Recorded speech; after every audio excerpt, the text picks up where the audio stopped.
Welcome to this DaVinci Resolve Fusion node breakdown. Today's node is the uRenderer, or the USD renderer node. So I've already got some stuff set up from yesterday, our little cube that we used our loader node on, a couple other nodes I will be eventually going over. And so if you're following along, you can throw a U transform, a U camera, and a U merge and connect them all. And to be able to see anything on our little scene here, we need a U renderer. So I'm going to hit shift space and type U render and bring a U renderer in. And we'll go ahead and connect that and we'll view our little USD 3D scene here.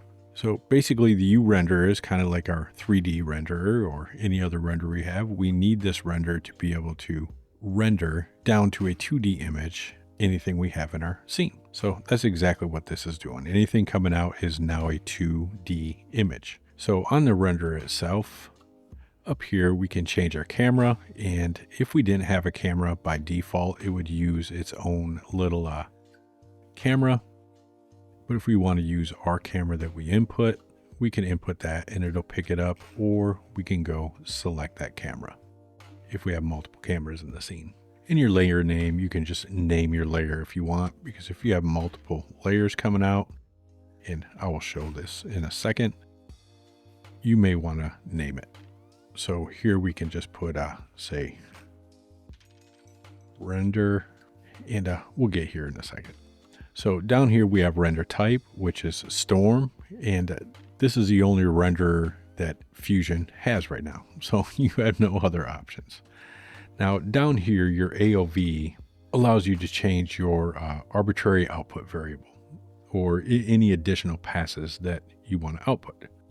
So right now we have it on color. So we can actually change this to color if we want. So we know what we're outputting, but we also have the ability to output our prim IDs or our primitive IDs had we had those named within our 3D program. Normally, it's good practice to name your primitive IDs so you can output that. And then we can output a depth map if we want to. So say we also wanted to output this. We can make another renderer node and leave that on that and change this to depth if we wanted to. So now we know we've got two different layers with two different things that we want to output. So that's why you would want to use that layer name, and that's how you would do multiple outputs. So let's go ahead and delete that.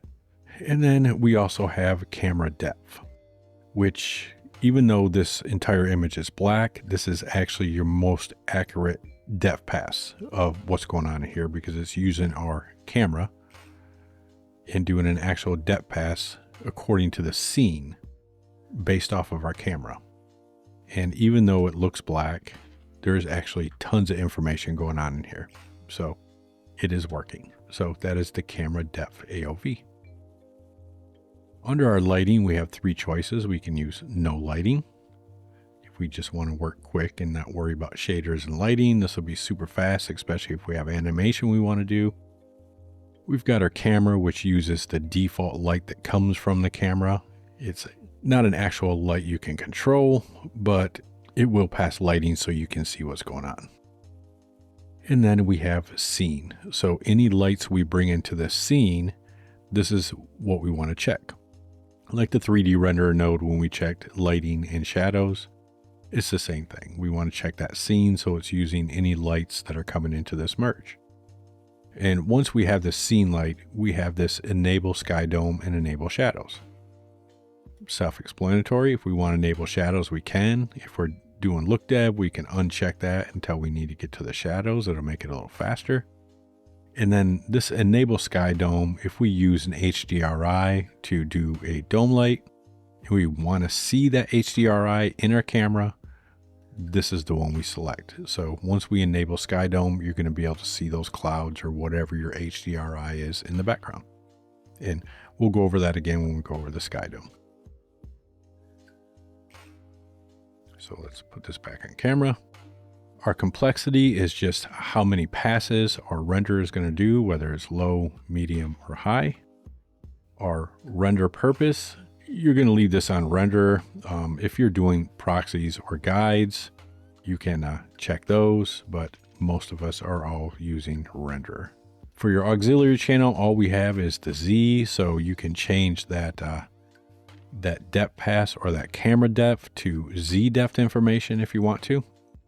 And it's not changing it. You'll still have this original information. It's just going to do an additional Z depth pass so you can have that information down the line if you need it. And then our camera fit back just allows you to fit the camera if your camera back fit or your film back is off. And I'll show you that in a second. And then your max iterations is how many iterations you want to render. Under our image tab right here, we can use our auto resolution to have it on our timeline setup. We can uncheck that and we can change the resolution if we want. And this is where this film back fit comes in place. So right now we just have it on camera. We can make it fit inside the width of our render, the height of our render, the outside, or stretch it to fit our render. So that's what this film back fit does down here. So we'll leave that on camera, go back, recheck auto resolution. And under our depth, it's the actual bit depth. It doesn't have anything to do with our Z depth. This is our bit depth of our actual render. And down here, we can change our render color space from linear to sRGB. And those are really the only choices we have. And down here, you can change your source color space. So if you're coming in as ACES, you can change it to auto, it'll pick it up, or you can go down and actually select your ACES that you're using to keep it in ACES. And then under our settings, it's the typical settings, but this is where we want to do any motion blur. So if we have any motion blur that's going on in here, we'll use this motion blur tab to render out that motion blur, and you can change your settings. And additionally, this is where you do any mask for your renderer. Now, do know this mask input is going to be extremely glitchy on this renderer. So say I wanted to mask this off and I brought this in and input my mask, you can just see it did some wild stuff. So it's very glitchy and odd. So if you need to mask off your renderer, I would do it down the line instead of actually doing it on your renderer node because it's kind of weird. So that is the uRenderer. I will see you in the next node breakdown.